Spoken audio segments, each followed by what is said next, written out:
कि शायद कभी ना कभी आपको भी एहसास हो जाएगा, मगर मैं गलत थी। अगर ये दोबारा आ जाती, एक बार फिर मिलना पड़ेगा इससे। 13वां ड्रामे में सारा की जिंदगी एक बार फिर उलझ कर रह गई है।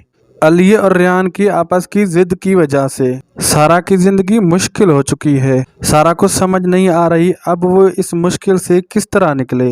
लेकिन रेयान, जिसने पहले सारा की खुशी के लिए सब कुछ छोड़ दिया, अब वो कैसे सारा का घर बर्बाद होने दे सकता है।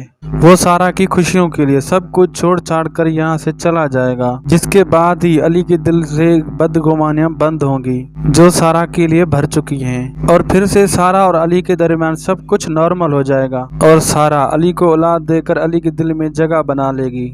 सारा की सास तो पहले ही सारा की बहुत कदर करती है। उधर नगीन, जो हमेशा हसद की आग में जलती आई, उसका हसद ही उसे ले डूबा। वो तो सारा को घर से निकालना चाहती थी सिर्फ अपनी वैल्यू बढ़ाने के लिए। अब तो उसकी सौतन उसके घर में आ रही है, ये कैसे बर्दाश्त हो पा रहा है उससे। जबकि साइम के बारे में अब शहीर की माँ को पता चलेगा कि तो उसे काफी ज्यादा गुस्सा तो आएगा कि शहीर ने मेरा मान तोड़ा और मुझे कुछ नहीं बताया। लेकिन जब पता चलेगा कि ये शहीर को औलाद देने वाली है, शहीर की माँ का सारा गुस्सा खत्म हो जाएगा। चलो नगीन से न सही, इस लड़की से मेरे बेटे को औलाद मिलने वाली है और इस घर को वारिस मिलने वाला है। वो सब कुछ भूलकर साइम को दिल से एक्सेप्ट कर लेगी और जो साइम के दिल में सारा के लिए बदगुमानियां वो भी खत्म हो जाएंगी। मजीद ड्रामा रिव्यूज के लिए यूट्यूब चैनल को सब्सक्राइब कीजिए। इस वीडियो को लाइक और शेयर करना न भूलिएगा।